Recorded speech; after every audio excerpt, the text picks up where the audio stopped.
وأوحى ربك إلى النحل أن اتخذي من الجبال بيوتا ومن الشجر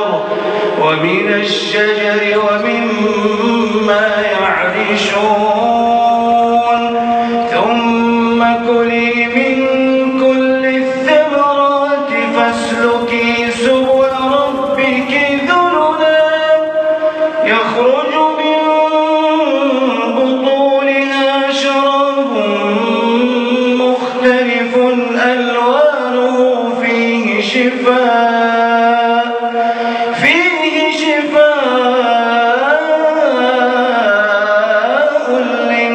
للناس إن في ذلك لآية لقوم يتفكرون.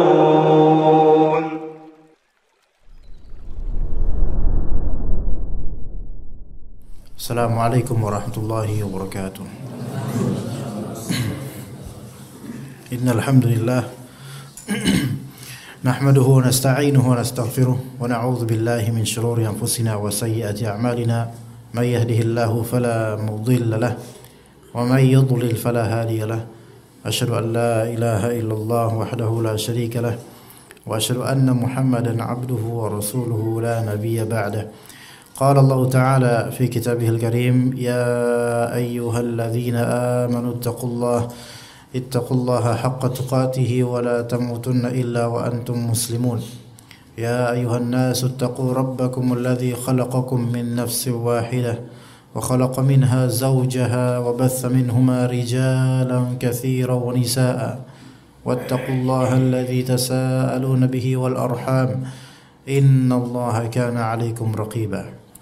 يا أيها الذين آمنوا اتقوا الله وقولوا قولا سديدا يصلح لكم أعمالكم ويغفر لكم ذنوبكم ومن يطع الله ورسوله فقد فاز فوزا عظيما. فإن أصدق الحديث كتاب الله وخير الهدي هدي محمد صلى الله عليه وسلم وشر الأمور محدثاتها وكل محدثة بدعة وكل بدعة ضلالة وكل ضلالة في النار. أما بعد اللهم إنا نعوذ بك اللهم آتي أنفسنا تقواها وزكها أنت خير من زكاها أنت وليها ومولاها. اللهم إنا نعوذ بك من علم لا ينفع ومن قلب لا يخشع ومن نفس لا تشبع ومن دعاء لا يسمع. اللهم إنا نسألك علما نافعا ورزقا طيبا وعملا متقبلا. اللهم آمين. Jemaah sekalian, para bapak, para ikhwan, para ummahat, para akhwat yang dirahmati oleh Allah Azza wa Jalla, kita teruskan kajian kitab Risalatu Ibnil Qayyim ila ahadi ikhwanih. Pada pertemuan sebelumnya kita bahas lebih dekat ke kalimat wa ja'alna lil muttaqina imama, jadikanlah kami imam untuk orang-orang yang bertakwa. Dan dalam salah satu tafsiran dari salaf kita yaitu Mujahid rahimahullah, bahwasanya di antara tafsiran untuk waja'alna lil muttaqina imama, yaitu jadikanlah kami orang yang muqtadina bil muttaqin, yaitu orang-orang yang mengambil qudwah dan uswah berupa orang-orang bertakwa, yaitu orang-orang yang belajar dari orang-orang bertakwa, sehingga ada faedah besar di balik tafsiran beliau rahimahullah, yaitu bahwasanya kita ini tidak bisa menjadi imam untuk orang-orang bertakwa, itu anak istri kita yang bertakwa. Kita tidak bisa menjadi imam bagi mereka kecuali kita punya qudwah, kecuali kita punya tuntunan, punya contoh, punya figur-figur yang kita ambil uswah hasanah darinya. Yang pertama tentu para nabi dan rasul, terutama Nabi Muhammad sallallahu alaihi wasallam, kemudian Nabi Ibrahim alaihissalam, dan juga para ulul azmi dan keumuman para nabi dan rasul. Begitu pula dengan qudwah dan uswah hasanah dari para ulama rabbaniyun, dari kalangan sahabat, kalangan tabi'in, kalangan tabi'ut tabi'in. Kemudian berlanjut pada para ulama baik yang sudah wafat maupun yang masih hidup, yang mengikuti jejak salafus saleh, yang mengikuti jejak sahabat, jejak tabi'in, jejak tabi'ut tabi'in, dari segi aqidah dan juga dari segi fiqih. Maka itulah qudwah-qudwah kita, tuntunan-tuntunan kita, tokoh-tokoh yang kita mengambil ibrah dan sikap dari mereka. Kalau kita nggak punya cerminan atau nggak punya pihak yang kita junjung untuk kita ikut padanya, lantas bagaimana caranya kita menjadi imam untuk orang-orang bertakwa? Wallahi tidak akan bisa, jemaah. Kalau kita tidak belajar, kita tidak mengikuti sunnah Nabi SAW, kita tidak mendahulukan Allah dan Rasulnya dibandingkan dengan perkataan manusia biasa yang bertentangan dengan perkataan Allah dan Rasulnya, maka bagaimana kita bisa mengimami orang-orang bertakwa sementara mereka bertakwa dan kita tidak, gitu. Ya, suatu kemerosotan jika orang-orang bertakwa dipimpin oleh orang yang jauh dari ketakwaan. Bagaimana bisa? Ya, tidak terpantas, tidak relevan dan tidak baik, tidak akan menjadi keluarga yang harmonis.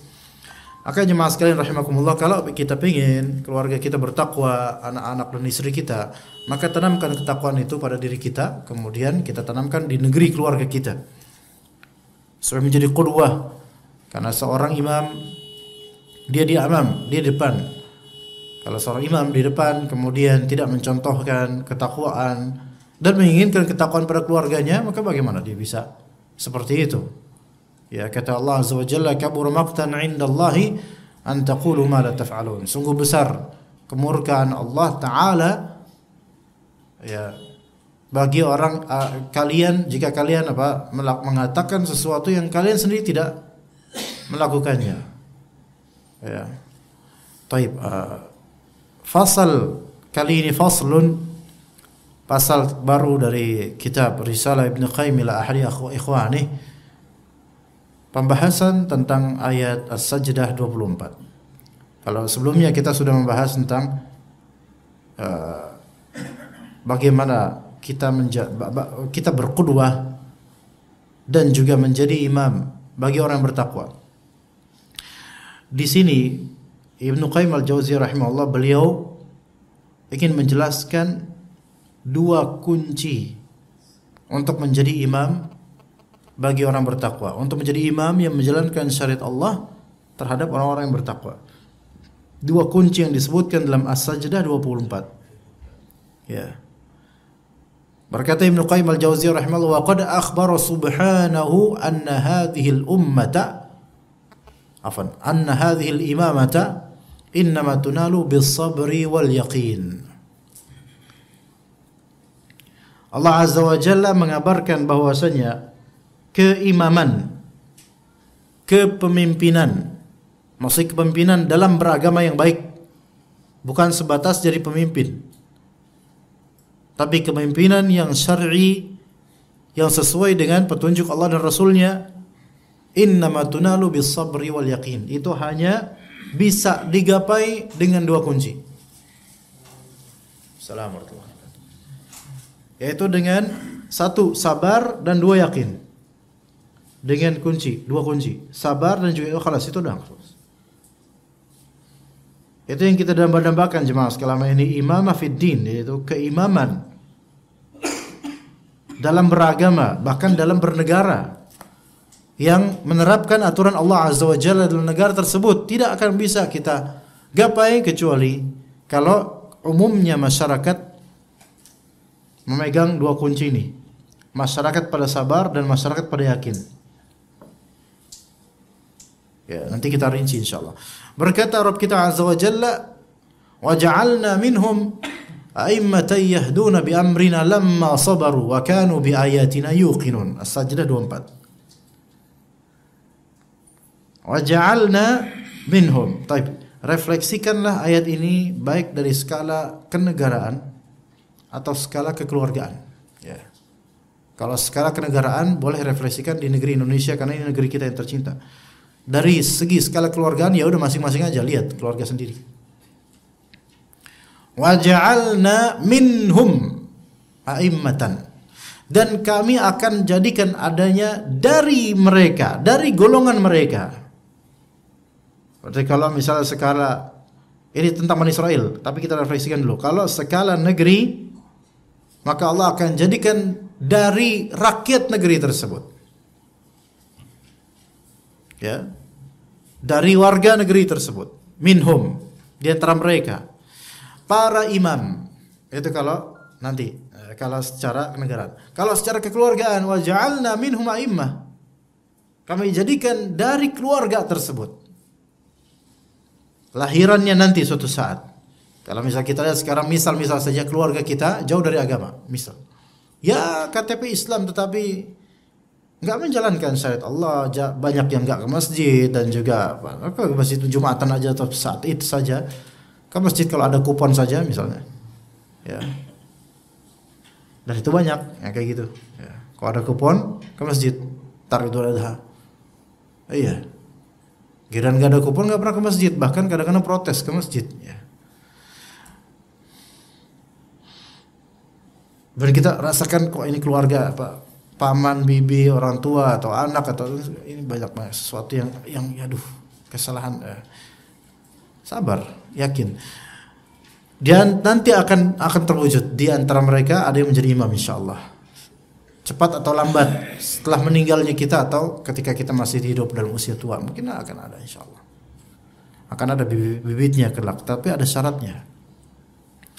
Ya, kalau kita bertanya kapan negara ini beres, sama dengan pertanyaan kapan keluarga kita beres, keluarga besar kita beres kapan?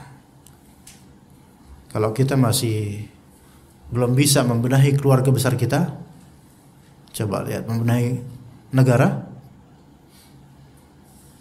Satu keluarga besar kita saja ngumpul pas Idul Fitr misalnya, anggaplah 40 orang, pasti antum akan melihat kemunkaran atau kesalahan atau hal yang tidak benar dalam Islam.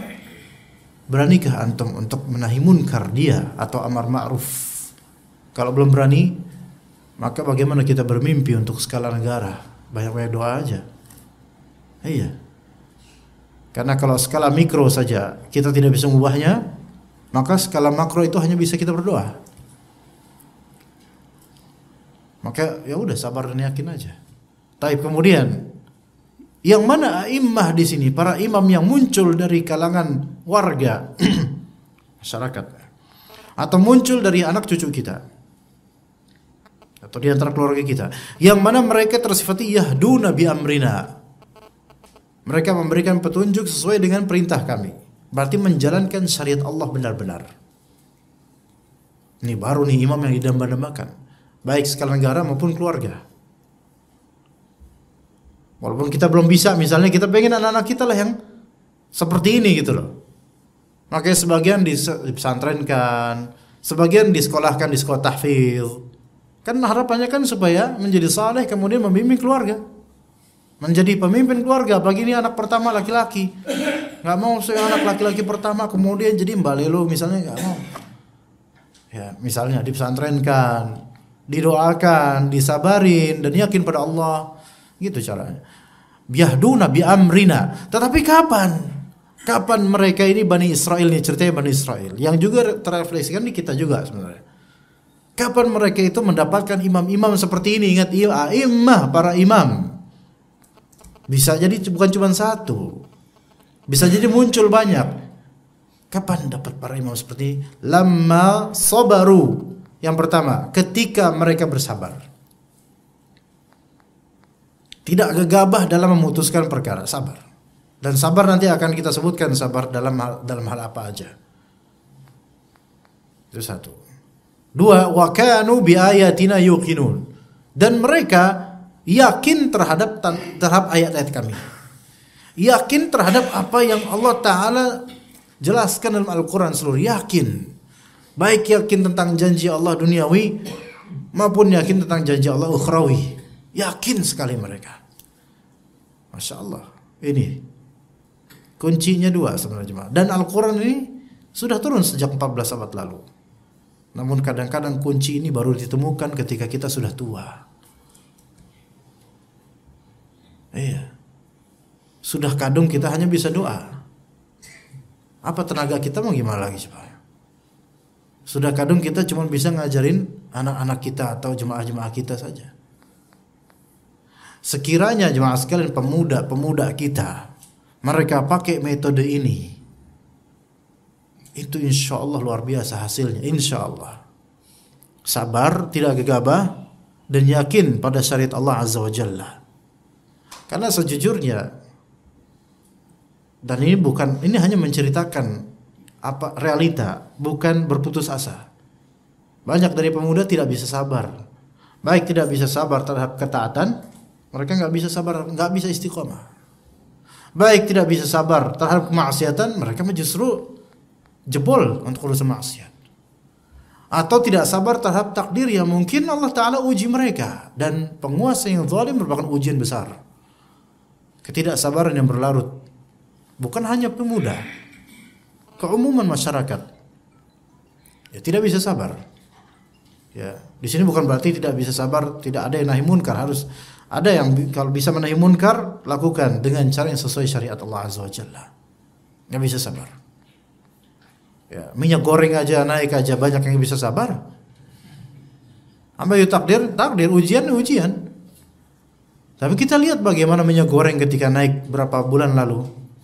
Sekarang nggak tahu saya harganya berapa. Tapi alhamdulillah sekarang udah bisa sabar orang-orang. Ketika itu sama dengan apa Pak? Sebelumnya, Anda nggak tahu harga pokoknya minyak goreng ketika itu booming lah pokoknya, meroket karena dianggap langka ya, bukan langka beneran ya, karena dilangkakan gitu. Kita lihat di video-video kemudian orang-orang mereka bejubel untuk masuk ke Indomaret dan seterusnya, masya Allah, peperangan luar biasa. Mereka tidak bisa sabar dengan itu. Kenapa mereka tidak bisa sabar? Karena tidak yakin pada Allah Azza wa Jalla. Jujur aja nggak yakin, Pak. Ya. Mereka tidak yakin, merasa bahwasanya kalau enggak pakai minyak goreng mati mereka besok. Nggak yakin pada Allah Azza wa Jalla. Ya. Kalau bilang wajar saat ini kan kebutuhan primer, ya. Sesuai perkataan nenek-nenek tertentu bahwasanya apa kan nggak mesti digoreng. Bisa direbus, emang harus goreng terus. Itu solusi sebenarnya walaupun ya jenaka, tetapi benar 50% benar, 50% khurafat ya. Ya. Nah, wa kanu bi ayatina yuqinun, dua yakin. Mungkin pertama kali kita mendengar hal ini jemaah. Ada sedikit pertentangan. Iya sih, ini ayat. Tetapi kok kayaknya berat diterapkan. Apakah cuma sesimpel itu untuk menghadapi kezaliman penguasa misalnya? Untuk menghadapi keluarga besar yang banyak kesalahan, apakah cuma dua ini? Iya benar cuma dua ini. Karena kita menganggap dua lafal sabar dan yakin itu sesimpel apa yang kita punya dari pengetahuan yang pendek. Sabar ini begitu luas sekali jemaah sekalian. Dan yakin ini begitu luas karena sabar ini mencakup seluruh kehidupan kita. Sabar dalam ketaatan. Ini kan mencakup setiap detik. Sabar terhadap maksiat mencakup setiap detik juga. Sabar terhadap takdir yang mungkin menyakitkan kita. Ini juga sangat relevan. Sabar itu luas, babnya luas. Bahkan sabar itu ganjarannya itu tidak ada hisab, tidak ada batasan. Karena kesabaran pada asalnya tidak ada batasnya. Yang membatasi adalah kita sendiri. Kesabaran saya habis, ya ente yang habisin. Sebenarnya sabar itu tidak ada habisnya. Sebenarnya. Makanya kata Nabi SAW, man yatasabbar yusabbirhullah. Siapa yang betul-betul bersungguh-sungguh bersabar, maka Allah akan buat dia betul-betul bersabar. Enggak ada habisnya dia bersabar. Benar Pak? Ini kata Nabi SAW. Sementara yang membatasi kesabaran itu hanya kita. Sebenarnya begitu, benar kita sendiri jemaah. Salahkan diri kita yang memang kita yang membatasi. Beneran, sabar itu nggak ada batasnya. Bahkan sampai orang-orang kafir di neraka, Allah Subhanahu wa taala mengejek mereka sebenarnya, tetapi kata Allah Taala, "Fama asbarahum minan nar." Betapa sabarnya mereka di neraka. Siapa yang bisa sabar di neraka jemaah? Wallahi nggak ada yang bisa sabar di neraka. Ada nggak di antara kita bisa sabar di api unggun, taruh tangan panggang, sabar, ndasmu sabar. Ini kayak gini, sabar gimana? Nggak bisa sabar kita. Iya, keluar kemudian kalian mutatan, ente enak ngomong sabar, ini bakar ini, gitu. Di neraka. Ya. Tetapi memang kalau masalah api memang nggak ada yang bisa sabar. Cuman kalau neraka siapa yang bisa sabar? Tapi Allah katakan fama asbarahu minan nar, betapa sabarnya itu orang-orang kafir neraka itu. Kira-kira orang kafir sabar nggak Pak? Neraka. Dan malaikat nggak bakal memberikan wasiat disiksa kemudian tolong jangan, sabar. Nggak mungkin kayak gitu Pak. Nggak ada yang bisa sabar. Wallahi nggak ada yang bisa sabar neraka. Jangankan ke neraka. Semua orang ketika di padang mahsyar yang tidak dapat naungan tidak bisa bersabar. Semua orang kecuali yang dapat naungan yang Allah Ta'ala berikan padanya. Dan semoga Allah Ta'ala memberikan rezeki kepada kita naungan di padang mahsyar nanti yang membuat kita itu nyaman, tentram dan tidak tenggelam dengan keringat kita. Tetapi harus usaha dari sekarang. Amalkan hadis-hadis yang di situ disebutkan orang-orang yang diberikan naungan oleh Allah Azza wa Jalla. Dan saya wasiatkan jemaah sekalian, yang paling pertama Rasulullah sebutkan adalah al-imam al-adil, imam yang adil. Gak usah kita bilang ke presiden dulu, diri kita jemaah. Udah adil belum sama anak-anak kita? Itu. Ya, kalau bisa adil tuh, adil dalam nafkah dan hadiah, itu insyaallah kiamatnya dipermudah insyaallah. Itu yang paling pertama loh Allah Ta'ala Rasulullah sebutkan. Dan jemaah sekalian, juga di antara wasiat juga untuk diri saya pribadi, seseorang sedekah dengan tangan kanan tidak diketahui oleh tangan kirinya. Ini lakukanlah jemaah sekalian tanpa diketahui siapapun.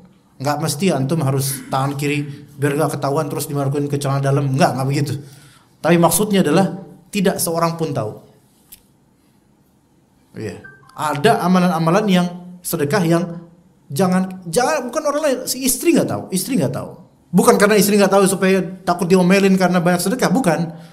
Tetapi nggak tahu karena menjaga privasi amalan dia, sedekah dia. Lakukan itu jemaah sekalian. Dan itu butuh kesabaran juga. Karena kan godaan setan berat. Lah, lu sedekah nggak ada yang tahu, nggak ada yang muji. Udah gitu yang lu sedekahin, jangankan jazakallah khairan, melengsong dia langsung nggak ada terima kasih apa, sabar. Lakukan itu jemaah sekalian, itu bisa mendapatkan naungan di hari akhir. Tapi kata orang-orang nggak bisa sabar ketika itu. Jadi sabar itu luas dunia akhirat jemaah.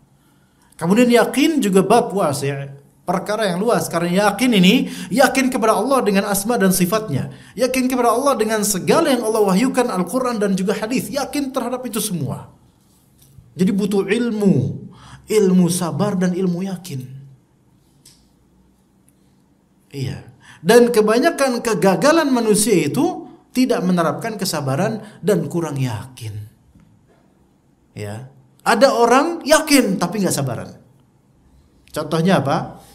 Contohnya Metro Mini ngelewatin portal, atau Metro Mini ngelewatin apa? Trotoar atau pembatas jalanan. Yang penting apa? Yang penting yakin. Tapi sabaran nggak dia? Nggak sabaran, dia kena juga getahnya nanti. Ada orang yakin bismillah, tapi dia nggak bisa sabar, gegabah, akhirnya nyesel kemudian. Sebaliknya, ada orang sabar, tapi dia nggak yakin. Ini nggak bisa disebut sabar juga, karena sabar membutuhkan yakin. Akhirnya karena dia sabar nggak yakin, akhirnya dia putus asa. Udah nggak usah ngomongin itu lagi dah, udah, gitu. Ada orang kena musibah, disabarin, tapi dia nggak yakin akan akhirat. Akhirnya apa? Akhirnya dia jadi maling, nggak sabar jadinya. Ya, taib. Jemaah sekalian, ini bab yang besar. Maka dikatakan oleh Ibnu Qayyim dan sebelumnya Ibnu Taimiyah. Ibnu Qayyim mengatakan, "Fabis sabri wa bil yaqini tunalul imamatu fid din." Dengan kesabaran dan keyakinan maka akan terwujudkan kepemimpinan dalam beragama. Baik dalam skala nasional kenegaraan, baik dalam skala daerah juga, atau skala kekeluargaan. Bahkan bisalah kalau jomblo skala diri sendiri, ya, dia bisa menghandle dirinya dalam kesabaran dan keyakinan. Ini perkataan juga disebutkan sebelumnya oleh Ibnu Taimiyah rahimahullah dalam Majmu' Fatawa. Berapa kali beliau sebutkan hal seperti ini, makanya Ibnu Qayyim dalam kitab Madarijus Salikin beliau juga menyebutkan bahwasanya saya pernah mendengar langsung dari Ibnu Taimiyah bahwasanya beliau berkata, "Bis-sabri wal yaqini tunalul imamatu fid dini." Dengan kesabaran dan keyakinan, maka akan terwujudkan imamah fid din, atau kepemimpinan yang sahih dalam beragama. Jemaah sekalian, perlu diketahui bahwasanya sabar dan yakin ini memiliki alaqah talazum namanya. Sabar dan yakin memiliki alaqah talazum. Apa alaqah talazum itu? Alaqah adalah artinya alaqah, yaitu alaqah. Misalnya saya dan adik saya itu memiliki alaqah kekeluargaan. Apa alaqah itu apa? Hah? Ikatan. Iya, sahih, ahsan, jazakallahu khair. Sabar dan yakin memiliki ikatan yang talazum. Ikatan apa? Ikatan yang saling melazimkan satu sama lain, mengharuskan satu sama lain. Gimana bahasanya, jemaah? Ikatan yang melazimkan atau mengharuskan satu sama lain. Artinya dua ini nggak bisa terpisahkan. Saling membutuhkan, benar, ahsan, bagus. Saling membutuhkan atau saling melazimkan, berkonsekuensi. Anda tidak bisa sabar kecuali dengan yakin, dan Anda tidak bisa yakin kecuali dengan sabar.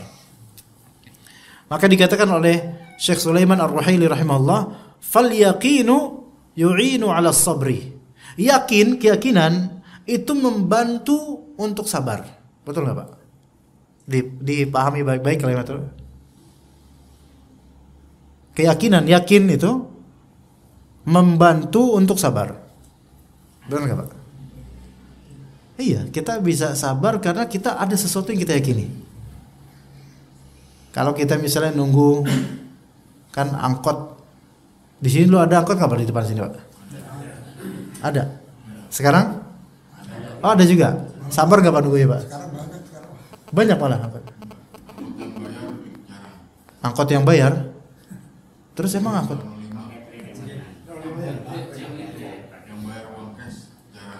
Oh gitu, Pak. Di sini? Wah, masya Allah ya. Anak udah kayak gitu sekarang ya. Jadi mereka punya gaji tetap ya, alhamdulillah. Alhamdulillah, semoga Allah berkati gubernur kita ya. Nah, sampai mana tadi saya? Angkot ya. Jangan di Jakarta deh, kalau Jakarta banyak angkotnya, Pak. Di desa-desa yang mana bis itu kadang 1 jam sekali. Kadang mbok itu kalau ke pasar itu nungguin tuh lama gitu loh. Sabar nggak itu dulu nungguin? Sabar, Pak. Kenapa? Karena yakin bakal ada. Ya. Misalnya tentu bapak-bapak jauh lebih pengalaman dulu masa-masa motor nggak pakai motor, jalan kaki jauh dan seterusnya. Tapi yakin di sana itu ada, di arah sana itu tempatnya gitu loh. Tetap jalan gitu loh. Kadang tuh hati tuh ragu nih gimana, tapi nggak, yakin di sana ada. Tinggal kita sabarin aja, nyampe insya Allah. Ya gitu. Jadi yakinnya kita akan sesuatu itu membantu kita untuk bisa sabar. Sebaliknya, kalau misalnya kita ragu, susah sabarnya. Benar gak, Pak? Kita ragu, susah sabarnya. Kayak mungkin bapak-bapak mungkin punya pengalaman masing-masing soal jodoh dulu. Gimana cara bapak-bapak mendapatkan pasangan sampai seusia ini gitu. Dulu ketika misalnya mengejar-ngejar si dia, yakin atau nggak bisa dapat? Ya kan, tergantung yakin apa enggak. Dipending, diulur sama orang tuanya, ya dikatrol, udah kayak timbaan sumur ya. Iya. Yakin. Kamu yakin bakal dapet dia? Wah, yakin saya. Bismillah. 2 tahun berjalan, 3 tahun mati duluan. Sabar nggak bisa? Bisa sabar. Tapi coba kalau misalnya baru 5 bulan ini udah kayaknya nggak pada seneng keluarga mas saya deh. Mulai ragu tuh. Bisa sabar nggak? Nggak bisa sabar. Ganti. Gitu ya. Nah, yang mendukung yakinnya kita akan sesuatu adalah ilmu. Karena yakin itu dipupuk dengan pengetahuan. Bagaimana Anda meyakini sesuatu yang tidak Anda ketahui? Lucu. Ya. Kamu yakin di sana tempatnya? Yakin, saya yakin. Tahu dari mana? Wah, something yakin, sudah tahu, yang penting yakin. Nah, ini gimana orang Wah, ini spekulasi banget, nggak jelas ini. Iya, ya kan Pak? Coba sekarang Bapak yakin nggak ada surga neraka? Oh, yang ragu bahaya ini, ragu bahaya. Oh ya, ragu bahaya, harus kayaknya harus ada ulang ini. Ya. Yakin ada surga neraka? Yakin. Bahaya. Membangun di kayaknya itu Anda bisa tarawih 11 rakaat, sabar itu. Coba suruh orang non muslim untuk tarawih, selain nggak sah mereka nggak bakal mau. Baru 1 rakaat apaan sih nih, gitu kan? Karena nggak ada keyakinan. Taib, gini aja. Yang haji, mungkin di sebagian jemaah sudah haji, alhamdulillah. Allah, semoga Allah Taala terima haji jemaah sekalian yang sudah pernah haji, dan semoga Allah Taala mudahkan di kemudian hari untuk bisa haji. Dan kalaupun tidak kesampaian sampai akhir hayat ya, semoga Allah Taala catat niatan kita untuk haji ya. Karena nggak semua juga kita bisa cepat-cepat haji. Dikabarkan sampai 55 tahun tunggu haji, itu kapan itu? Coba tanyalah orang-orang yang sudah pernah haji, Pak. Ya, apa sih yang membuat Anda sabar ketika itu? Kan pasti ya haji membutuhkan sabar. Jangankan haji, umroh aja butuh sabar itu. Umroh loh Pak. Karena kan umroh kan banyak birokrasi lah, nanti suntik meningitis dulu lah, ini itu baru birokrasi di sini. Belum nunggu pesawat. Turun pesawat ada lagi nanti trouble lah, ini ada apa ya, ada sesuatu yang harus disabarin. Pertanyaannya, apa sih yang membuat Anda bisa sabar? Gitu loh. Yakin bahwa saya ini ada pahalanya. Gitu Pak. Coba kalau kita ragu, ini berpahala nggak ya? Terus kalau kita ragu ini berpahala, ngapain kita yang nunggu gitu? Gitu Pak. Ya. Jadi yakin itu bisa membantu sabar, tapi yakin itu kenapa bisa yakin? Karena punya pengetahuan tentangnya. Dan pengetahuan yang sampai yakin gitu loh, pengetahuan yang tidak ada keraguan padanya. Baik, kemudian kata beliau, wasabru yusilu ilal yaqin. Dan sabar itu akan mengantarkan kepada sesuatu yang meyakinkan itu, yang dia yakin padanya. Kesabaran akan mengantarkan kepada tujuan keyakinan dia. Betul itu. Dunia aja Pak, soal jodoh nih. Yakin kamu dapetin dia? Yakin. Karena saya tahu trik-triknya, Masya Allah. Akhirnya dia dengan segala halangan, segala rintangan, sabar dia. Nah, dengan sabarnya dengan berdasarkan keyakinan, sabarnya itu akan mengantarkan dia kepada hal yang selama ini dia yakini, yaitu bisa mendapatkannya. Itu baru masalah AWW, baru masalah perempuan, baru masalah jodoh. Sekarang masalah akhirat surga, yakin nggak kalau hal ini berpahala? Yakin. Maka sabar di atasnya, di atas keyakinan bahwasanya dia akan mendapatkan pahala itu insya Allah. Maka dengan sabar itu akan terantarkan dia kepada apa yang selama ini dia yakini, yaitu jannah, surga atau kenikmatan. Begitu jemaah sekalian. Kullama 'azuma yaqinul 'abdi ya'azuma sabruh. Semakin besar yakinnya hamba, maka semakin besar pula sabarnya dia.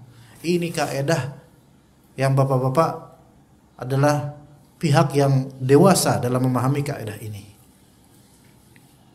Kaidah yang ini kaidah mungkin remaja itu nggak paham, nggak sampai pemahamannya karena belum punya banyak pengalaman. Tapi saya yakin bapak-bapak dengan usia dan ibu-ibu yang di atas dengan usia yang sudah Allah Ta'ala berikan banyak cerita terhadap usia tersebut, kaidah ini luar biasa. Semakin yakinnya hamba, semakin sabarnya dia. Masya Allah, betul banget itu. Ya. Dan jemaah sekalian rahimakumullah, memang sabar dan yakin itu seolah-olah memberatkan manusia, seolah-olah ya. Tapi pada hakikatnya justru sabar dan yakin itu meringankan sebenarnya. Apa itu terus yang memberatkan orang itu? Apa yang memberatkan sebenarnya? Yang memberatkan orang itu dua hal. Yang memberatkan manusia itu dua hal, yaitu al-ajul dan asyak. Al-ajul itu ketergesaan dan syak itu keraguan. Itu yang memberatkan perjalanan kita dua itu jemaah. Imma kita tergesa-gesa, imma kita tuh ragu. Itu yang bikin berat. Silahkan direfleksikan di masing-masing kehidupan. Orang kalau mantap itu ringan hidupnya. Orang kalau sabar memang kerasa berat. Tapi karena dia ada keyakinan, maka keyakinan itu seperti ada janji, jadi nikmat di masa depan, dia jadi bisa sabar. Makanya Allah Subhanahu wa taala memberikan banyak janjinya dalam Al-Qur'an. Rasulullah sebutkan janji-janjinya Allah taala di hadis Nabi SAW. Dan kita mengharapkan Allah menuntaskan janji tersebut, dan kita yakin Allah itu la yukhliful mi'ad, tidak akan melenceng janjinya Allah Azza wa Jalla, tidak akan mengkhianati janjinya sendiri Allah Azza wa Jalla, pasti. Inna wa'dallahi haqq. Sesungguhnya janji Allah itu benar. Itu ditekankan terus oleh Allah di dalam Al-Qur'an, dari cover pertama sampai akhir banyak janji-janji Allah jemaah. Silahkan baca dan silahkan yakini, wajib diyakini. Itu akan meringankan perjalanan kita dan membuat kita lebih sabar. Malah lebih apa? Ringan hidup ini jemaah sekalian. Ringan hidup ini. Iya. Siapa di antara jemaah yang hari ini cuma makan nasi dan lauk-lauk sederhana? Sok silakan. Apakah Bapak memikirkan 10 hari ke depan atau minggu depan mau makan apa? Kenapa begitu? Kenapa gak kepikiran? Iya, yakin Allah yang jamin nih Pak. Allah yang jamin. Padahal sekarang mungkin gak punya duit Pak. Dan mungkin pekan depan ini duitnya segini, sekarang sisa tabungan atau sisa duit. Nih pekan depan kalau logikanya gak bisa nih. Tapi coba, udah berapa kali kita mengalami hal-hal seperti ini sejak puluhan tahun lalu mungkin, selalu sering gak punya duit. Ini gimana nanti? Ternyata sampai sekarang masih napas. Karena apa? Yakin sama Allah, Allah yang jamin. Coba kalau kita ragu, wah pusing, penat. Akhirnya nyolong, jambret. Ada nggak maling yang sabar? Tapi banyak maling sabar. Tapi sabar dalam rangka maling. Nunggu kapan gitu. Ini sabar nih. Ini sabar sih emang. Ya, ini sabar sih. Tapi itu bukan sabar yang dimaksud di sini, Pak. Iya, sabar. Betapa banyak maling yang sabar, Pak. Masya Allah. Iya.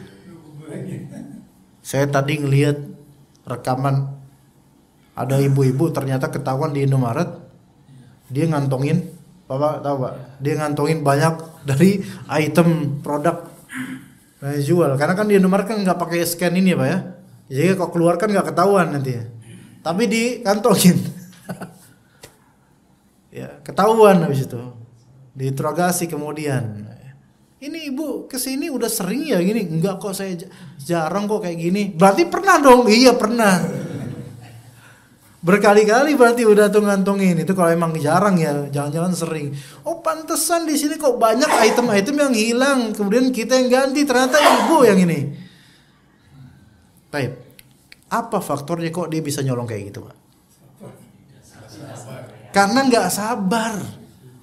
Tetapi dalam kemunkaran untuk menjalankannya, mengoperasikannya, sabar dia. Ajaib tuh. Kebalik ininya. Menempatkan sabar tidak pada tempatnya. Kan maling itu kan sabar dia. Ngeliatin, nggak kena CCTV ini ya. Nungguin sampai baju yang pakai baju biru tuh tugasnya kemana gitu. Itu butuh kesabaran, Masya Allah. Curanmor juga butuh sabar, orang-orang sabar ya. Nah, sabar ketika nunggu, tapi ketika udah dapat tergesa-gesa nggak? Tergesa-gesa. Iya, itu.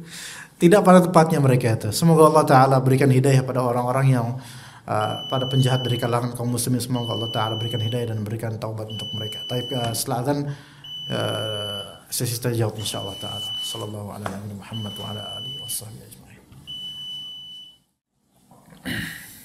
Baik, untuk bapak-bapak, ibu-ibu silakan jika ada yang ingin bertanya, tafadhol. Mungkin ibu-ibu mungkin atau bapak-bapak, tafadhol. Atau enggak ada yang bertanya? Saya akan sabar menunggu. Saya yakin ada yang nanya.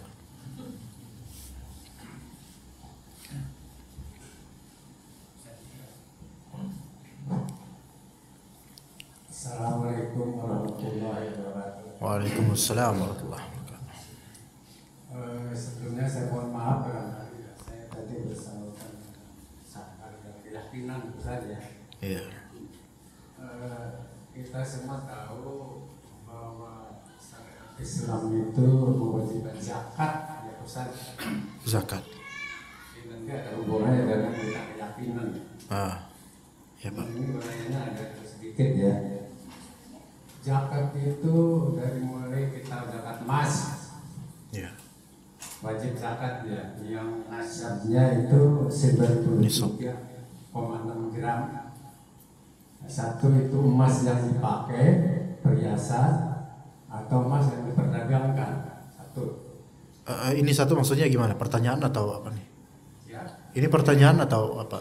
Iya, ini budayanya dulu ya. Nanti ada pertanyaan dengan kita kan ada zakat dan ada pajak, Pak. Oh iya. Ini saya ingin tahu ini mana gitu.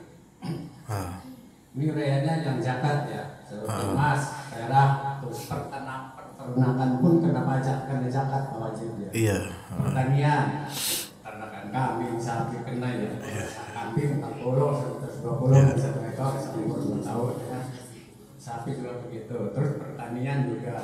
Terus perniagaan juga kena pajak, wajib pajakan Pak ya. Ada nisab-nisabnya.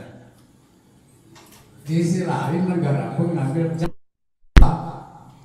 Iya. Semua kegiatan, semua perdagangan udah ada NPWP itu pajak kalau di sumber pajak ya. Iya. PBB kena pajak, jual beli kena pajak, rumah pun kena pajak, semua kena pajak. Yang jadi pertanyaan saya, apakah kita kalau udah bayar pajak menggugurkan wajib zakat, Pak? Oke, taib. Kita aja bertanya, apakah kalau kita semua bangsa Indonesia sudah bayar pajak menggugurkan wajib zakat ya Pak? Taib. Apakah dua-duanya yang dibayar? Iya. Nah itu di situ aja saya. Masya Allah. Terima kasih Ustaz. Wassalamualaikum warahmatullahi wabarakatuh. Waalaikumsalam warahmatullahi wabarakatuh. Masya Allah, ini bagus sekali pertanyaannya. Jazakumullah khairan. Pajak itu merupakan syarat Islam dan bahkan merupakan rukun Islam ya. Rukun Islam ketiga Pak ya. Setelah sholat. Tadi Anda bilang apa? Astagfirullahaladzim. Zakat Pak. Zakat. Ya, tadi pertanyaan sangat penting ya, karena sebagian orang mungkin salah paham. Ya, apakah kalau sudah bayar pajak maka zakat itu gugur kewajibannya? Ya, gitu ya. Zakat itu ya syariat dan wajib ketika mencapai nisab atau haul untuk zakat mal. Dan juga ada zakat perniagaan, zakat peternakan, kemudian pertanian dan seterusnya dengan macam segalanya. Sementara pajak bisa apakah pajak ini ada beragam model ya? Apakah dia berupa upeti, jizyah ya, atau dia berupa pajak murni, dharibah dan semisalnya. Pajak ini suatu istilah yang macamnya banyak. Apakah pajak itu merupakan syariat Allah Azza wa Jalla atau tidak? Dilihat dari ini ya dulu, dilihat dari bentuknya ya. Kalau dia upeti untuk orang-orang musyrikun atau orang-orang kafir zimmi. Kafir zimmi itu orang-orang yang kafir yang tinggal di negeri Islam dan mereka diberikan jaminan keamanan dan misalnya, maka itu pajak, kalau itu disebut pajak, maka itu syariat Allah. Tapi itu namanya upeti ya kalau gitu ya. Bukan pajak sebenarnya, tapi bisa difahami pajak. Nah, adapun kalau pajak pembangunan, pajak rumah, mobil, kendaraan, ya, pokoknya pajak terhadap properti yang dimiliki oleh manusia dan yang negara kemudian tidak ada andil atau jasa terhadap properti tersebut, baik sebelum pajak maupun setelah bayar pajak tidak ada feedback dari negara, maka ini zalim dan haram. Maka ini zalim dan haram, dan para pemungut pajak ini gak masuk ke surga. Kata Nabi SAW, tidak masuk surga para pemungut pajak. Ya. Adapun kalau misalnya masuk ke dalam kategori pajak adalah misal kita bayar apa? pajak kendaraan. Dan dari situ, dari uang pajak tersebut nanti akan ada feedback untuk masyarakat pemilik kendaraan berupa jalanan, fasilitas, maka ini pajak yang diperbolehkan. Begitu Pak ya. Dari sini kita rinci dulu maksud dari pajak yang mana nih? Karena kalau misalnya pajak untuk properti manusia yang pemerintah tidak ada feedback kepadanya untuk jangka kemudian hari, maka ini kezaliman dan ini tidak sah secara syar'i. Kita kalau sudah bayar itu berarti kita tidak sedang meniatkan membayar zakat, sehingga tidak menggugurkan kewajiban zakat. Apakah kita berdosa bayar pajak? Kalau terpaksa tidak berdosa, kitanya. Dan yang berdosa siapa? Yang menetapkan peraturan tersebut dan yang memungutnya. Nah, lalu uang yang kita ini apakah bisa bernilai dengan uang yang buat kita zakat? Tidak.